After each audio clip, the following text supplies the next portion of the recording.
2 కిలోమీటర్లు లేదు అని అడిగింది ఆ చెల్లె. అంటే ఎంత? 3,300 ఎకరాలు అంటే ఒక్కొక్క ఎకరానికి యావరేజ్గా 50 కోట్లు వేసుకున్నాం. ఇప్పుడు కోకాపేట కాదు కాబట్టి 50 కోట్లు, 100 కోట్లు కాబట్టి 50 కోట్లు సగం వేసుకుందాం అంటే ఎంత అవుతుంది? 1,50,000 కోట్లు. ఎవడు అబ్బ సొమ్మిది? ఇదేనా మరి ముఖ్యమంత్రి గారు చేయాల్సిన పని? అందుకే ఇవాళ ప్రజల మధ్య నుంచి అడుగుతున్నాం ప్రశ్నలు. ముఖ్యమంత్రి గారు సమాధానం చెప్పండి. ఈ డిజైన్లన్నీ ఎక్కడ మాయమైనాయి? మరి ప్రభుత్వంలో లేవా?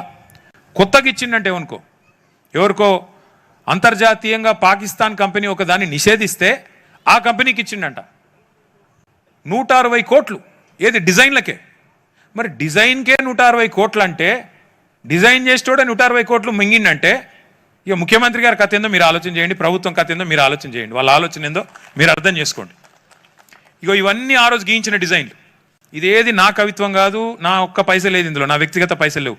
ప్రజల పైసలతోనే కేసీఆర్ గారి ప్రభుత్వం ఆనాడు మూసీ మీద ప్రపంచ ప్రఖ్యాత కంపెనీలతో డిజైన్లు ఆహ్వానించి ఇగో ఈ రకంగా చేశాం తప్ప ఎక్కడ కూడా మేము ప్రజల ఆస్తులు ధ్వంసం చేయాలని ఆలోచన చేయలేదు. కొత్వాల్ కూడా పార్కు కట్టినా, గండిపేట దగ్గర పార్కు కట్టినా, ఇగో ఈ అంతర్జాతీయ డిజైన్లు చేసినా, ఒక సివరేజ్ ట్రీట్మెంట్ ప్లాంట్లు కట్టినా మేము ఒక్క ఇల్లు కూల్చలేదు. అట్లాగే ఇవన్నీ డిజైన్లు. ఇక దీన్ని ఇందాక నేను చెప్పిన కదా, అది కొండపోచమ్మ సాగర పైన కనబడేది 618 మీటర్ల మీద ఉంటుంది. అది ఆడికెళ్ళి 27 కిలోమీటర్లు మనం రావల్కోల్ చెరువు దగ్గర తీసుకొచ్చి ఆ చెరువులో కొండపోచమ్మ సాగర్ నుంచి నీళ్లు పోస్తే మళ్ళీ ముత్తంగి జంక్షన్ నుంచి ఆ నీళ్లు తీసుకొచ్చి మనకి ఉస్మాన్ సాగర్ కరెక్ట్గా 545 మీటర్ల మీద ఉంటుంది. హిమాయత్ సాగర్ ఇంకా కొద్దిగా కిందికి, ఇప్పుడు మనం ఉన్న ప్లేసు 537 మీటర్ల మీద ఉంటుంది. అంటే ఆడికెళ్ళి ఇడికి మనం గ్రావిటీ ద్వారా 1100 కోట్ల రూపాయలతో మాత్రమే నీళ్లు తెచ్చే విధంగా మే 2023లోనే క్యాబినెట్ ఆమోదం చెప్పింది. అయితే ఇప్పుడు రేవంత్ రెడ్డి గారు ఏం చేస్తున్నారో తెలుసా? ఈ ప్రాజెక్ట్ని మేము 1100 కోట్లతో అనుమతిస్తే కేసీఆర్ గారి ప్రభుత్వం, రేవంత్ రెడ్డి గారు దాన్ని పెంచేసి 10,000 కోట్లు చేసిండు. ఎక్కడ 1100 కోట్లు, ఎక్కడ 10,000 కోట్లు? మరి మిగతా 9,000 కోట్లు ఎవరి జేబుల్లోకి పోతున్నాయి? ఆలోచించండి. మరి ఆ రోజు మాకిచ్చింది ప్రతిపాదన మాది కాదు కదా, నాకో కేసీఆర్ గారికో మాకు తెలియదు కదా లెక్కలు. అధికారులను అడిగినాం ఎన్నైతే పైసలు అంటే 1100 కోట్లలో అయిపోతుంది సార్, ఆడికెళ్ళిడికి నీళ్లు తేవచ్చు, ఒక కొండపోచమ్మకెళ్ళి గిట్లా తేవచ్చు, గిది కథ అని మాకు చూపెట్టిండ్రు. అదే అధికారులు కదా మళ్ళా. మరి రేవంత్ రెడ్డి గారు రాగానే సడన్గా 10 రెట్లు ఎట్లా పెరుగుతుంది? అంటే దీని వెనక ఏందన్నట్టు అర్థమైంది, పరమార్థమైంది దీని వెనకాల దోపిడీ తప్ప.